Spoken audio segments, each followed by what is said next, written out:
Okay, cool. So Jacob was traveling the land, right? And he goes up to a watering hole and he sees this absolutely gorgeous, beautiful woman, right? And he's immediately, it's like love at first sight, right? And he sees her, he's like, oh my gosh, this is my wife, right? Her name's Rachel. And so he goes back and talks to her father, right? And explains, I want to take her as my wife. Well, her father makes him work, right, for a period of time, okay? And at the end of the period of time, he's like, yeah, I'll do it. It was like 14 years, right? He's like, I'll work 14 years for my wife. Heck yeah, right? So he works the land, works the sheep, right? And then at the end of that, her father kind of tricks him and is like, well, I have this older daughter. It's kind of custom here that you marry her first. So let's marry you to her, and then we can work an extra 14 years from you. And then you can marry Rachel, right? And then there's this whole thing that gets into it later as well. But so eventually he marries Rachel. And so now he's married to two wives, right? So there's Leah, which is the older daughter, and Rachel, right? And Rachel's always been kind of the favorite, right? She's the real beautiful one, stuff like that. And when she's married, Leah, for whatever reason, Leah is blessed with kids. Right? She has a whole score of kids, and Rachel is barren. And she freaks out, right? She's like, I'm always the special one. Here's my daughter, or here's my sister, right? And she's having all these kids. I want kids. And at one point in the story, she says, kind of paraphrased, she talks to Jacob, give me kids or I'll die, right? That was so important to her, right, that she was willing to die for it, right? That is not God, right? That is something that has taken the place of God and has become so important to her mind that she's willing to die for it, right? And that willing to die for something doesn't have to reach that point, right? But what is it that we are placing in our lives that is taking that place, right? That emotion, that drive, that passion, right? That should, the passion, that's what we should do for God, right? His purposes and seeking Him and stuff like that, right? And that's what honoring God means. And if we're not doing that, what are we putting in place of that? Okay? So for me, going back, 1985, that's when I was born, at the height of great music, right? And then it kind of tapered off from there. Just saying, right? I remember the song, Spin Me Right Around, Baby. Yeah, that was 85, right?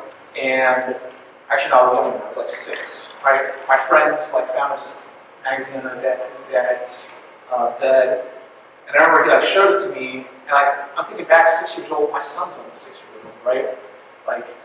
How would I know what that was? But I knew instinctively that I should not look at that, right?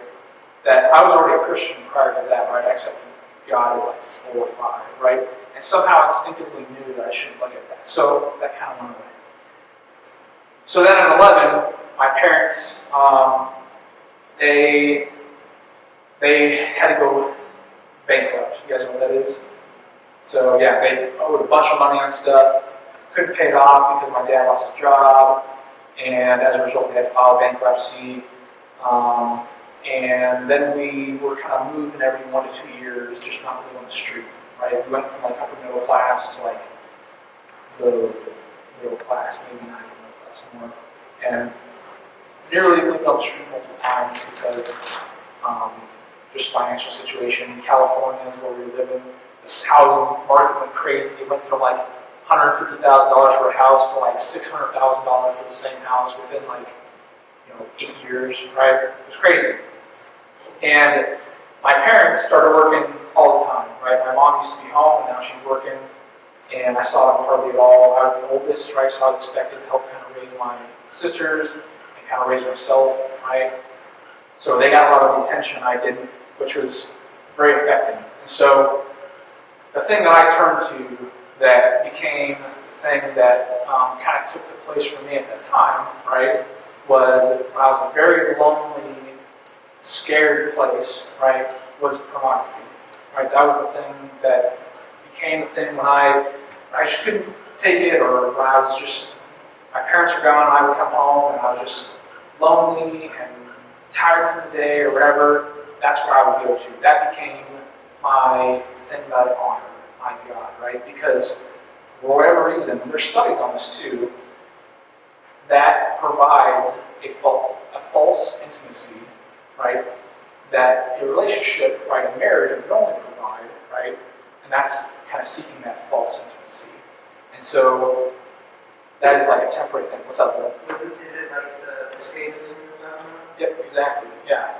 So yeah, we talked about escapism the other week, right? And that's basically what that is, right? You're escaping into kind of like this, not really ultimate reality, but you're escaping from your problems, seeking that fake intimacy. And so that's what I did, right? And that's what I gave my heart to, right? I didn't guard it, right? Bible tells us to guard our hearts above all else, right? And I did not do that. I allowed that into my life, and that kind of ruled my life from like 10 years old all the way up to like 7 years ago, 6, 7 years ago, right? So, what is it? Almost 15 years, right? That's not right. 12 years, right? But that's why I'm at. That was the big thing for me. And I still struggle with escapism today, right? With things guiding my heart in that direction, right? Taking my heart away from God, right? So when you guys struggle with things and say, something's difficult's going on at school or with your family, right? You guys are going through a rough time, and you're really scared or frustrated or anxious or whatever, what's that thing that you turn to? Where do you seek comfort, right? That's the thing that you're honoring. And that's what I was honoring. And I struggle with that even to this day. It may be from different things, but I still struggle with that. So that's the honoring portion. When I came back home, and I kind of relapsed back to pornography, and my wife and I decided before we had our first son, my 5-year-old up there, before we had our first son, I wasn't going to do that. I was going to get help. And so I told her I was getting help. I really wasn't. And I was back into it again. And we had my first son,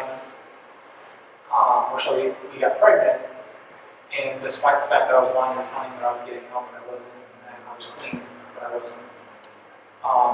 And she found out because I forgot to go read some stuff, right? She saw it when she came back, and that devastated her to the point where she almost left me, right? As a result, and she didn't want to raise her son in that environment. And that was kind of like the defining moment that made me go to help, right? So that was another moment where a very difficult time. And even in that moment, even though I got help, even though I went to secular 12-step program and everything, I think that motivated me to seek God and trust Him, right, with my life. But it was still, that was probably the start of the process. But it was still, got my shoes. The cop. the last one I want to talk about is and God has used as a way to finally push me to trust Him, right? All these times throughout my life, I've been given these opportunities. We look at these things like, why am I in this situation again, right? Why am I in this scenario?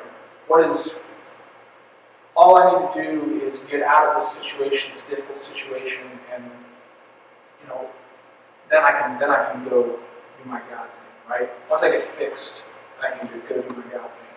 But that's not what God wants to do, right? God calls us to come to Him when we're broken, right? That's the whole reason why He's there. That's the whole reason why Jesus died on the cross, right? Because we were broken and we couldn't come to Him on our own. So during this moment, these last 3 years, has really been a defining moment when I've given my heart to Christ.